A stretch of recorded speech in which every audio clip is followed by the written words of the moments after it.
Most people today believe that self-esteem is like an arm or a leg.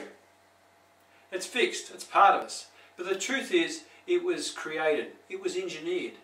It has a history, it has a story.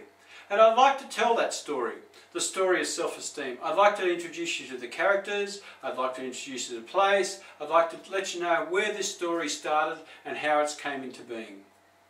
To tell that story, I've got to go back to 1864 with William James at Harvard University. William James has been called the father of the self-esteem movement. Yet he had no formal training in psychology. He was enrolled at Harvard for his medical degree. He took a spring break in 1865 and went with the then famous Angazi the naturalists down to the Amazon River. During this time he encountered much seasickness and contracted smallpox. He then spent the next 2 years or so in Germany and France. Soul sick, he returned to the US and to Harvard. He finished his medical degree, but he suffered gravely from depression until he was appointed the first lecturer in psychology in the United States. William James had no formal training. He learned his craft through his own suffering. He then went on to develop a lot of different ideas. The first is pragmatism. He came up with an idea that a man could change his life if he changed his thinking. That there was no objective truth, that a person experienced the truth, and it's the core building blocks of pragmatism. He also started to look at the functional aspect of things. That it was more than the inner workings of the individual, there was the environment, there was everything outside. And that became known as functionalism. And that functionalism became actually a movement of psychology within. The third thing that William James gave us is, he gave us, along with Lang, is the James Lang theory of emotion. Now he maintained that during a physiological event, a person interpreted that emotion and gave it meaning. And it was the interpretation of the physiological event that gave you the emotion and the response to that emotion. So these three concepts, three ideas, pragmatism, functionalism, and the James Lang theory of emotion, came together to form the foundational pillars of the self-esteem movement. See, Stanley Hall received his professorship in psychology on American soil under William James, the first psychologist to do that on American turf, so to speak. And he went on to study and develop, and he supervised many students. So his role was pivotal in the profession of psychology, and also passing on William James's ideas. He certainly accepted a lot of the pragmatism, the functionalism, the emotional response, the James Lang theory of emotion, passed those on. He certainly held those ideas, may have modified them slightly, but they was in essence they was part of what he had inherited before him. Now with Stanley Hall, he did something that probably James didn't do to a respect. He increased the scope of psychology in education. He was a pivotal person in introducing psychology and education together. James did it on a smaller front. Now Stanley Hall was starting to do it on a greater front. He studied young childhood development from womb to adolescence, and this was part of his thinking. He believed strongly in evolutionary thought and development through an evolutionary process, like the child developing in such a way. Now Dury received his PhD under Stanley Hall. He accepted all those concepts that William James had suggested: pragmatism, functionalism, emotional response to stimuli and interpretation of facts, the James Lang theory. He accepted all these concepts and accepted them, and he moulded them into a new package which he called hands-on learning. These ideas were shaped and reshaped and then presented out. Certainly he's part of a tradition there, and these ideas have later become known as progressive education.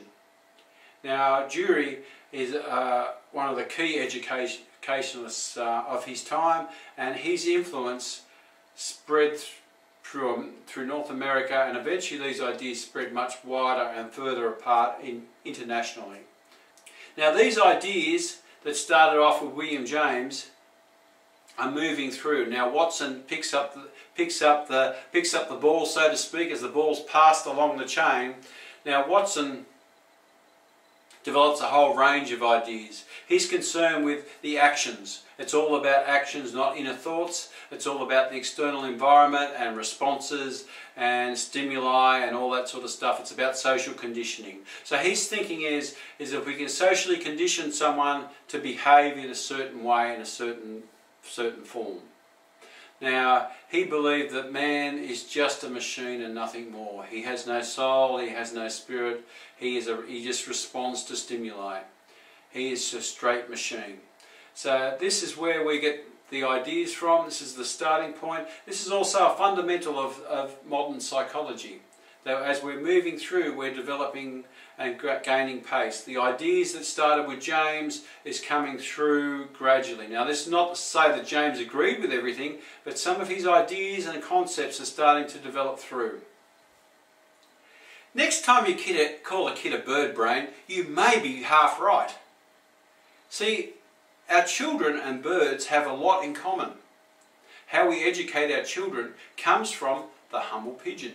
Believe it or not, a fellow by the name of B.F. Skinner developed a number of ideas that he developed from working with pigeons. And these ideas have later become an essential part of teaching and have gone through the teaching profession. Now, it all happened by accident. It might seem strange, and you might say there's no such thing as accidents, but it is quite an interesting story. The story goes like this, that B.F. Skinner went and worked for the US Navy during the Second World War, and he was appointed to the project called Project Pigeon. Now it seems like a weird name, but his job was to get pigeons to sit inside a cone missile head and make sure the missile held straight when it was fired, to hold on to the target. Back then there was no such thing as guidance missile systems or anything of that nature. They didn't exist. So he was on the experimental stage of developing something about how to get pigeons to peck on a target so it just kept on range to hit the target. Now you might say this is a weird thing, but no one took them seriously in those days. It was a bit of a joke around about. But this joking profession actually had an impact upon the education of children worldwide now. It's been quite a massive movement. And so he developed a number of ideas, and part of his ideas was that he could use stimuli and the outside environment to condition a behavioural response. And that was one of the key things that he worked on. Now he took that and developed those ideas.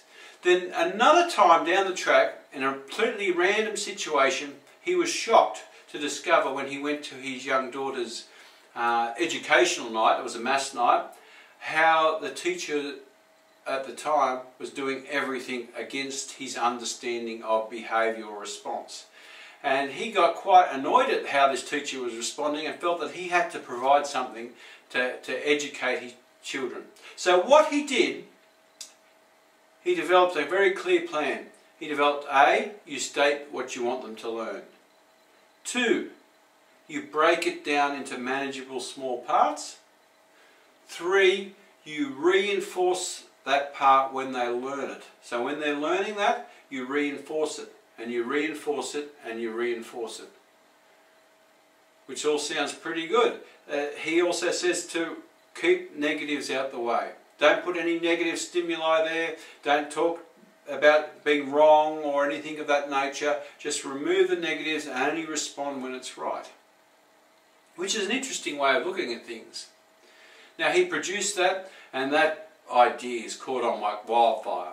It became one of the pillars of the self-esteem movement, and one of the key things about being positive and negative and all the other stuff that's come into it and how we understand the world now. But certainly that was a big part of the educational philosophy at the time. And it is today as well. This is a really important concept. Certainly Positive reinforcement and negative reinforcement is certainly the way that we understand the world these days. And this can be directly contributed to the work of B.F. Skinner. The positives and negatives, the whole idea of positive and negatives obviously came back from the science of electricity, and it has nothing to do with the social sciences in its origin, but it came back from basic electricity. Benjamin Franklin came up with the idea of positive and negatives. Certainly that's something that we live with each day, you know. Is it positive for me or is it negative for me? So we look at it in that ways. We're not looking at it in a modern sense, is it right or is it wrong? Is it ethically good or bad? We're not looking at it from that perspective. Now, modern self-esteem wants us to see things, is it positive or negative? Do I have high esteem, self-esteem? Do I have low self-esteem? These 5 characters all played a significant role in the creation of self-esteem. You see, self-esteem is not fixed, it's not like an arm or a leg. It's a belief system. It's a way of thinking about the world. And it was invented. It was passed on through to us, through the school systems, through teachers and psychologists. Today, we have this thinking, this self-esteem philosophy. In the next video, I'd like to tell you about how this self-esteem philosophy travelled around the world in the counterfeit gospel of self-esteem. Then in the final video, I'd like to talk about and tell the story of 666, the number of the beast, and how man has taken God's place in worshipping himself with the self-esteem doctrine. Thank you for watching The Invention of Self-Esteem, and I hope you join us for the next video.